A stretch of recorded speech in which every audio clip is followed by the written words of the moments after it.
Dear students of BCom Part Second, paper वित्तीय लेखांकन एवं निर्णयन, financial accounting and decision making. आज हम विनियोग का अर्थ और परिभाषा तथा इसका लेखांकन विषय पर अपना लेक्चर प्रस्तुत करने जा रहे हैं। विद्यार्थियों, विनियोग का अर्थ क्या है? What is the meaning and definition of investment? कोई संस्था अथवा व्यक्ति जब अपने सरप्लस मनी, जिसको हम कहते हैं अतिरिक्त धन, को ब्याज, लाभांश अथवा पूंजीगत लाभ कमाने के उद्देश्य से या तो सरकारी या अर्ध सरकारी या गैर सरकारी संस्थाओं की प्रतिभूतियों, और प्रतिभूतियों में बॉन्ड्स अथवा ऋण पत्रों एवं कंपनियों के अधिमान अंशों या म्यूचुअल फंड्स के यूनिट आदि में विनियोजित करता है, इन्वेस्टमेंट करता है। या कोई व्यक्ति या समूह, बैंक, सरकारी कर्म समितियों, सार्वजनिक एवं निजी क्षेत्र के कंपनियों अथवा वित्तीय संस्थाओं आदि में जमा कराता है तो उसे राशि का विनियोग कहना कहते हैं। Means we call it the investment. इस प्रकार विनियोगों के तात्पर्य प्रतिभूतियों को खरीदना अथवा संस्थाओं में राशि जमा करवाना है ताकि विनियोगकर्ता द्वारा उसकी अतिरिक्त अथवा वर्तमान में अप्रयुक्त धनराशि में अल्पकाल अथवा दीर्घकाल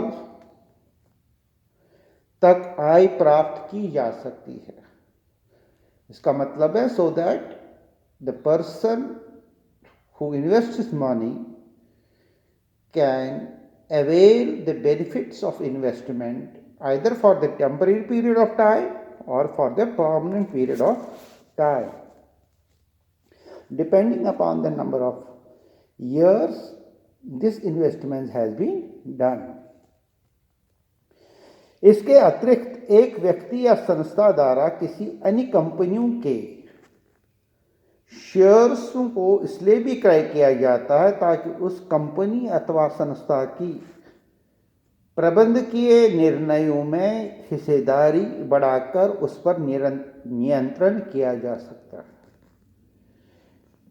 इसका मतलब ये है, उदाहरण के तौर विद्यार्थियों, कि अगर कोई व्यक्ति किसी कंपनी में as a management, as a उसमें भागीदारी रखना चाहता है तो वो उस कंपनी में अच्छा खासा इन्वेस्टमेंट कर लेता है ताकि वो वहाँ के ज़्यादा से ज़्यादा अंश खरीद सके। विनियोग का अर्थ या उद्देश्य आय प्राप्त करना अथवा भविष्य की तिथि को अपने वर्तमान बचत की रकम से वृद्धि करना तो सकता है। विद्यार्थियों, श्री J.N. हेमंत ने विनियोग की परिभाषा निम्न प्रकार से की है। एक डेफिनेशन दी गई है, उसके डेफिनेशन के अंतर्गत विनियोग शब्द को दो अर्थों में प्रस्तुत किया गया है। नंबर 1, वित्तीय शब्दावली के रूप में इसका संबंध स्टॉक विनिमय प्रतिभूतियों अथवा सरकारी प्रतिभूतियों की खरीद अथवा बैंक संपत्तियों या अन्य वित्तीय संस्थाओं में किए गए निवेश को माना गया है। इस विनियोग का उद्देश्य आय प्राप्त करना अथवा आय भविष्य की तिथियों को रकम की वृद्धि के साथ राशि वापस लेना हो सकता है। विनियोग का अर्थ प्रतिभूतियों, जिसमें हमारे विद्यार्थियों, बॉन्ड, ऋण पत्र, अन्य सरकारी अर्ध सरकारी संस्थाओं के प्रतिभूतियों का क्रय विक्रय करने से लगाया गया है। किसी भी विनियोग के क्रय विक्रय संबंधी लेखांकन व्यवहार को भी विनियोग का लेखांकन कहा जाता है। विद्यार्थियों, एक संस्था द्वारा अथवा उसके अतिरिक्त धन के दीर्घकाल के नियमित आय एवं पूंजीगत लाभ की संभावना वाले प्रतिभूतियों को खरीदता है तो उसकी खाते बही में प्रत्येक प्रतिभूति के लिए सामान्यता ये माना गया है कि पृथक पृथक विनियोग खाता खोला जाना आवश्यक है।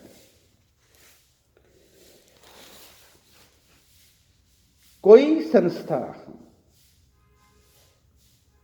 अथवा व्यक्ति इन प्रतिभूतियों को या तो सीधे ही उनके निर्गमित करने वाली संस्था, उसमें कौन कौन से आते हैं? सरकार,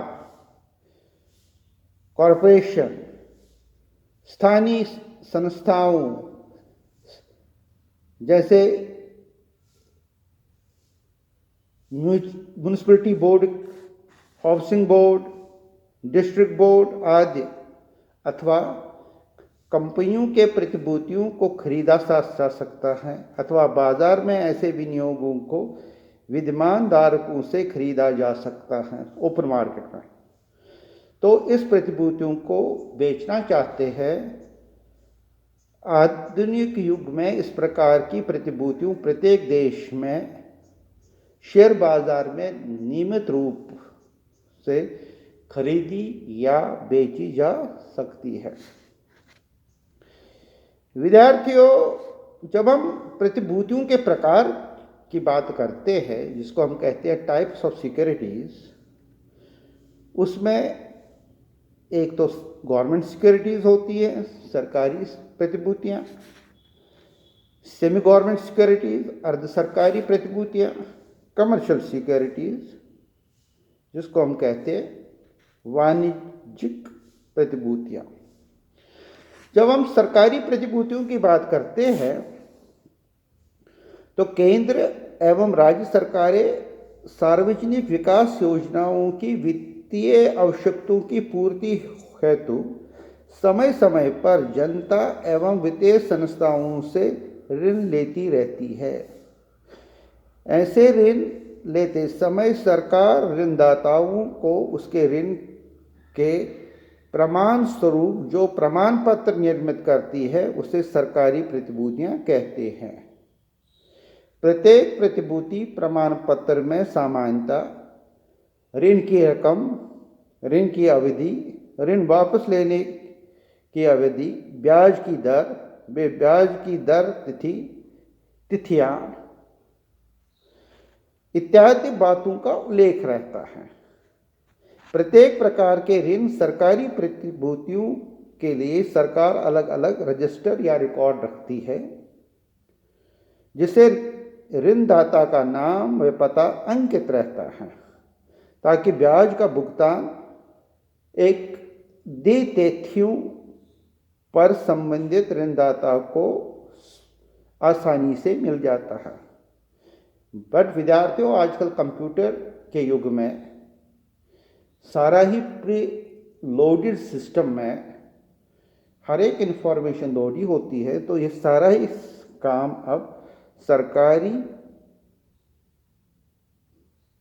प्रतिभूतियों में कंप्यूटर के द्वारा ही ज़्यादातर कार्य किया जाता है। विद्यार्थियों, चूंकि सरकार की साख किसी व्यापारिक संस्था या कंपनी की साख से कहीं अधिक अच्छी मानी जाती है, अतः इन प्रतिभूतियों में गिल्ट एडेड सिक्योरिटीज भी कहा जाता है। इस प्रकार के प्रतिभूतियों में जो सामान्यतः जो ब्याज दिया जाता है वो 8% सरकारी ऋण पत्र पर ब्याज 1 अप्रैल से 1 अक्टूबर तक दे है और 8.5 सरकारी रक्षा पत्र पर ब्याज प्रत्येक 30 जून से 31 दिसंबर को दे है। विद्यार्थियों, दूसरा जो हमारे पास है सेमी गवर्नमेंट सिक्योरिटीज, अर्ध सरकारी प्रतिभूतियां। ये प्रतिभूतियां अर्ध सरकारी संस्थाएं जैसे नगर पालिका हो गई, जिला बोर्ड हो गया, हाउसिंग बोर्ड हो गया, पोर्ट ट्रस्ट हो गया, विश्वविद्यालय आदि द्वारा निर्गमित की जाती है। अर्ध सरकारी संस्थाएं भी अपनी वित्तीय आवश्यकताओं की पूर्ति हेतु ऋण पत्र, बॉन्ड आदि का निर्गमन कर जनता व वित्तीय संस्थाओं से समय समय पर ऋण लेती रहती है और ऋण के बदले ब्याज वाली प्रतिभूतियां निर्गमन करती रहती है। ये प्रतिभूतियां साख के दृष्टिकोण में अच्छी नहीं मानी जाती है जितनी सरकारी प्रतिभूतियां मानी जाती हैं, लेकिन अर्ध सरकारी प्रतिभूतियों के लिए सामान्यतः केंद्र या राज्य सरकारों की अदायगी अथवा ब्याज के संबंध में प्रायः गारंटी जमानत दे दी जाती है, जिससे वे प्रतिभूतियों की साख के दृष्टिकोण से प्रायः सरकारी प्रतिभूति के समान ही समझी जा सकती है। तीसरा जो ओपन वाटर में ज़्यादा जिसकी चर्चा होती है वो है कमर्शियल सिक्योरिटीज। कमर्शियल सिक्योरिटीज प्रतिभूतियाँ जो है वो व्यवसायिक कंपनियों द्वारा निर्गमित की जाती हैं, व्यवसायिक कार्य करने के उद्देश्य से स्थापित की जाती है और व्यावसायिक कंपनियां वित्तीय आवश्यकता अनुसार डिबेंचर्स या अंश, जिसको हम शेयर्स कहते हैं, जनता के सामने निर्गमित करती रहती है। व्यावसायिक कंपनियों द्वारा निर्गमित ऋण पत्र या वाणिज्य प्रतिभूतियां अंश या नॉन गवर्नमेंट सिक्योरिटीज भी कहते हैं। विद्यार्थियों, सामान्यतः ये वाणिज्य प्रतिभूतियां 2 प्रकार की होती हैं। ऐसी प्रतिभूतियां जिन पर भविष्य की आय एक निश्चित प्रतिशत के आधार पर ब्याज में रूप में मिलती है, तथा ऐसी प्रतिभूतियां जिस पर आय अथवा लाभांश की दर कमाने के लाभदायकता के साथ साथ या तो घटती है या तो बढ़ती है। द्वितीय प्रकार के प्रतिभूतियों में कंपनी की इक्विटी अंश सम्मिलित होते हैं। विद्यार्थियों, यदि कंपनी को अधिक लाभ अर्जित होता है तो इक्विटी शेयरों में विनियोग करने वाले निवेशकों को अधिक लाभांश मिलता है और अगर कम लाभ अर्जित होने पर यह लाभांश प्राप्त ही नहीं होता है अथवा कम दर से लाभांश भी प्राप्त हो सकता है। स्थायी आय वाले विनियोग जिसमें कि बॉन्ड, ऋण पत्र और मान अंशों पर एक निश्चित दर से आय प्राप्त होते हैं किंतु जोखिम नहीं होता है, जैसे आय वाले विनियोगी द्वारा इक्विटी अंश या यूनिटों में लाभांश अवधि मिलने की संभावना रहती है, परंतु साथ में जोखिम भी अधिक रहता है। अतः कोई भी व्यक्ति या संस्था विनियोग संबंधी निर्णय लेते समय अपनी भावी आय व जोखिम संबंधी का विश्लेषण अवश्य करना चाहिए ताकि ये समझ में आए कि मेरा निवेश सरकारी प्रतिभूतियों में या अर्ध सरकारी प्रतिभूतियों में या कमर्शियल प्रतिभूतियों में ज़्यादा सही साबित हो सकता है। बहुत बहुत धन्यवाद।